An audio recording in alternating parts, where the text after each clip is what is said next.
ఇక్కడ ఈ కడప అంశం ఒకటి, గుంటూరు అంశం రెండు చూసిన తర్వాత వీళ్ళిద్దరు మహిళలే.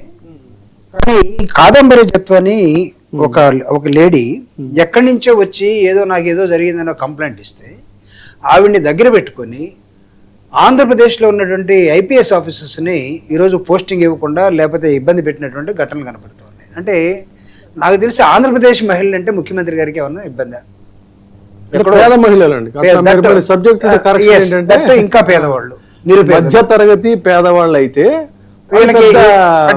మనుషుల కింద వాళ్ళ దృష్టిలో కాదు. కానీ కొంచెం అరిస్టోక్రాటిక్ ఫ్యామిలీ నుంచి వాళ్ళని ఎవరైనా మాట్లాడితే మాత్రం వాళ్ళని మొత్తం ఊరూరా తిప్పుతారు, కేసులన్నీ తెప్పిస్తారు, నల్ల జుట్టు తెల్లగా అయిపోయిందని వెటకారాలు చేసే పరిస్థితి దాకా తీసుకొస్తారు, అనారోగ్యాలు పాలు చేస్తారు.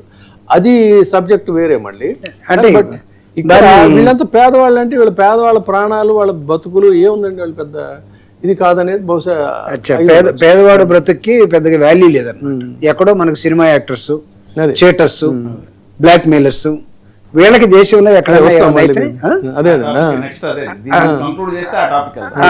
దానిలో కనెక్ట్ చేసుకుంటే ఈ జత్వానీ గారికి ఇచ్చినటువంటి మర్యాదలు పాప ఈ గుంటూరు మహిళకి బట్టలు ఇంకోటండి, ఆవిడకి ఒక స్పెషల్ ఇది ఇచ్చి దైవ దర్శనం కూడా చేయించారు తిరుమలలో. పాపాలని పోవడానికి కూర్చోబెట్టి సీఎం గారు మాట్లాడారు, హోమ్ మినిస్టర్ గారు మాట్లాడారు, ఆవిడకి ప్రత్యేక దర్శనాలు చేయించి.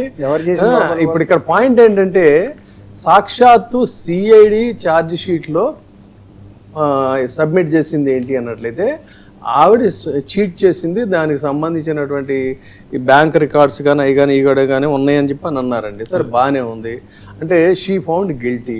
బట్ ఇక్కడ నా పాయింట్ ఏంటంటే ఒక బోలెడంత కెరీర్ ఉన్నటువంటి ఉన్నతమైనటువంటి పోలీస్ అధికారులని వాళ్ళ మీద చాలా దారుణమైనటువంటి వార్తలు అవి ఇవి రాసి వాళ్ళని ఇది చేసి వాళ్ళ కెరీర్ స్పాయిల్ చేస్తే ఇప్పుడు వాళ్ళ పిల్లలు ఉంటారే, వాళ్ళ పిల్లలు మనోభావాలు ఎలా ఉంటాయి, ఆ ఫ్యామిలీ లేదంటే వాళ్ళ యొక్క ఫ్యామిలీస్కి సంబంధించిన మెంబర్స్ యొక్క మనోభావాలు ఎలా ఉంటాయి, వాళ్ళు జైల్లో ఉన్న తర్వాత వాళ్ళు మానసికంగా ఎంత క్షోభగా అనుభవించి ఉంటారు. అంటే ఒక చీటరు ఇలా చేస్తుందనేటువంటి విషయం వాళ్ళ దృష్టికి వచ్చిన తర్వాత వాళ్ళు దాని మీద ఆదేశాల మేరకు వాళ్ళ డ్యూటీ వాళ్ళు చేయడం కోసం అని చెప్పి చేస్తే ఫలితంగా ఏంటంటే జైలు పాలయ్యి సస్పెన్షన్ ఇయర్స్ టుగెదర్ సస్పెన్షన్లో ఉండి ఇదంతా ఇంత చేయటం అంటే where is the democracy?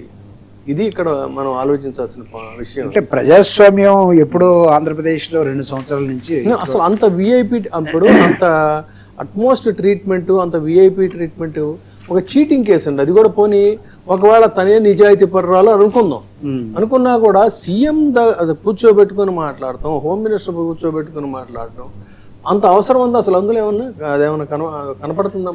Nothing but revenge politics అండి, పగని తీర్చుకునే చెప్తున్నా. పూర్తిగా వెంజెన్స్ పాలిటిక్స్ తప్ప ప్రొసీజరల్ గా లా అండ్ ఆర్డర్ ని మనం జాగ్రత్తగా కాపాడాలి. ఎవరైనా కూడా ఈక్వాలిటీ బిఫోర్ ద లా అనేటువంటి ఇది అసలు మన లాంటి వాళ్ళు ఎంత గొంతెత్తి చేస్తున్నా కూడా వినిపించనటువంటి పరిస్థితి. అంటే ఎట్లా అండి మరి? ఇప్పుడు ఈ సంఘటనలు వరుస పరంపరలు జరుగుతూనే ఉన్నాయి కదా సార్. ఇంతెందుకు సార్, ఇది మీరు చక్కగా ఎత్తారు కాబట్టి, అంటే మీరు అన్నట్టుగా ఒక పేద మహిళకు ఒక న్యాయం, మనం కొంచెం ఫెమిలియర్ అయితే ఒక న్యాయం, రెండు కనపడతాం.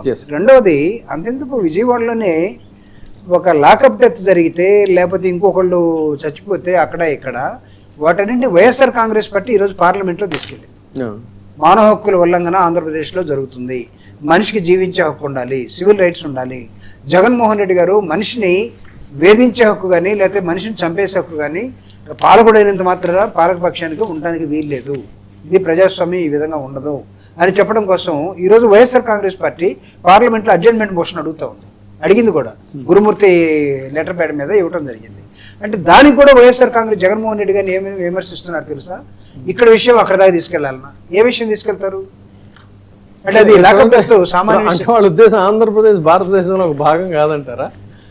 ఇది ఇక్కడ ఇదంతా ఒక ఎస్టేట్ లాగా, వాళ్ళ ఎస్టేట్ మా ఇష్టం, మేం చేసుకుంటాం, మేము ఇది అన్నట్టుగా నడుస్తుంది. కాబట్టి ఇది యూనియన్ గవర్నమెంట్కి అనుసంధానం కాదంటారా? అశోక్ గారు మీరేమంటారు? భారతదేశంలో ఆంధ్రప్రదేశ్ అంతర్భాగం కాదా?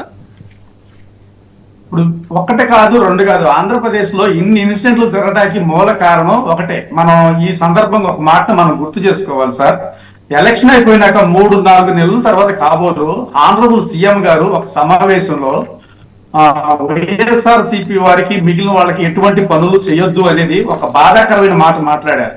అది ఆన్ రికార్డ్ ఉంది, ఈ రోజు కూడా యూట్యూబ్ లో ఉంది, చూసుకోవచ్చు. అంటే ఒక ఆయన అందరికి సీఎం అన్న సంగతి మర్చిపోయి కొందరికే సీఎం లేక ఆపోజిట్ పార్టీ వాళ్ళు ఎవరైతే ఉన్నారో వాళ్ళకి ఎటువంటి పనులు చేయటానికి వీల్లేదనేది ఒక పార్టీ ఓన్లీ పొలిటికల్ గవర్నెన్స్ అది జరిగింది. అయితే అదే దాన్ని ఇప్పుడు ఈ రోజున అన్ని వ్యవస్థలో ఫాలో అవుతున్నాయి. అదే జరుగుతుంది ఆంధ్రప్రదేశ్ లో. ఇవాళ పోలీసు వారు అధికార పార్టీ వాళ్ళు వస్తే చెబితేనే కేసులు కడుతున్నారు తప్ప మిగిలిన వాళ్ళు వస్తే కేసులు కట్టట్లేదు. అదే ఎగ్జాంపుల్ ఇవాళ గుంటూరులో జరిగిన ఇన్సిడెంట్ కూడా అదే. ఇంకోటి మనం కళ్ళారా చూసాం కదండి, జనసేన నాయకుడు ఒక లేడీని, ఒక ఎస్సీ లేడీని పట్టుకొని లాఠీ తీసుకొని కొట్టాడు, పోలీసుల దగ్గర లాఠీ తీసుకొని. ఈ రోజు వరకు అతని మీద చర్య లేదు కదా. ఇలాంటి చెప్పుకుంటూ పోతే వారానికి ఒకటి, రోజుకి ఒకటి, నెలకు 10ల సంఖ్యలో ఆంధ్రప్రదేశ్ లో జరుగుతున్నాయి. ఇవన్నిటికీ మూల కారణం ఏంటయ్యా అంటే ఇదే కథ. ఆ రోజు సీఎం గారు ఇండైరెక్ట్ గా ఇచ్చారో డైరెక్ట్ గా ఇచ్చారో తెలియదు కానీ సిగ్నల్స్ మనొక్క తప్ప మిగిలిన వాళ్ళకి ఎవరికి ఎటువంటి పనులు చేయొద్దు, ఎటువంటి స్పందన ఇవ్వద్దు అనేది ఆయన చెప్పారు. ఇప్పుడు కొందరికే సీఎం అన్నట్టుగా అందరికి సీఎం కానట్టుగా ఆ రోజు సంఖ్య తగ్గుతుందో ఇవాళ అన్ని డిపార్ట్మెంట్ లో కూడా ఇదే పరిస్థితి. అంటే కొన్ని మాత్రమే మీడియాకు వస్తున్నాయి, చాలా మంది మీడియాకి రావట్లేదండి. ఇప్పుడు ఈ 420 కేసులో మనం చూసామండి. ఇప్పుడు జత్వాని గారి కేసు చూద్దాం.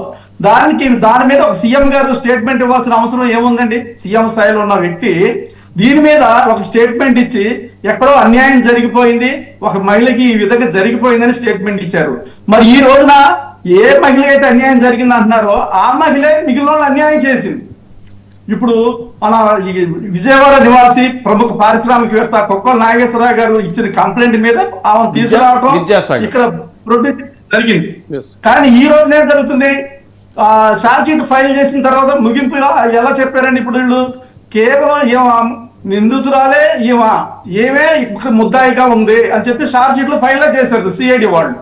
అంటే ఒక స్టేట్మెంట్ ని సీఎం గారు ఇచ్చే ముందు 1-4 సార్లు ఆలోచన చేసుకోవాలి. అంటే ఆ రోజున ఏం ఇన్నోసెంట్, అమాయకురాలు, ఏం అన్యాయం జరిగిపోయిందని స్టేట్మెంట్ ఇచ్చారు మన సీఎం గారు.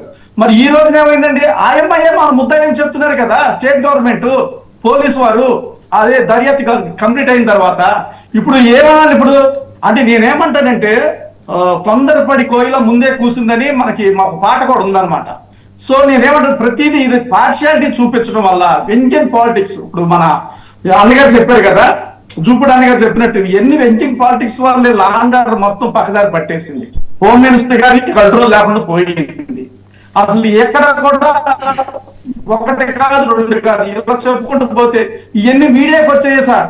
ఇప్పుడు మీడియాకి చాలా తక్కువ వస్తాయండి. ఇప్పుడు మాకు విలేజ్ లెవెల్లో కానీ, రిమోట్ ఏరియాలో కానీ, ఏజెన్సీ ఏరియాలో కానీ ఎన్నో ఘోరాలు, నేరాలు జరుగుతున్నాయి. అవన్నీ మీడియాకి రావు సార్. అక్కడ మీడియా ఉండదు.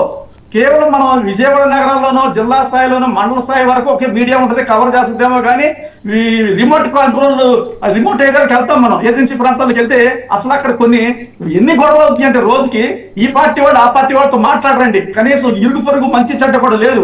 అంటే ఈ రాజకీయాలు వాతావరణాన్ని ఎలా పొల్యూట్ చేశారంటే కలిసిమెలిసి బ్రదర్స్ లాగా తిరగాల్సిన వాళ్ళు ఏళ్ళ కార్యక్రమాలకు వాళ్ళు వచ్చేవాళ్ళు, వాళ్ళ ఇంట్లో కార్యక్రమాలకు వీళ్ళు వెళ్ళేవాళ్ళు. ఈ రోజున ఇది లేకుండా పోయిందండి.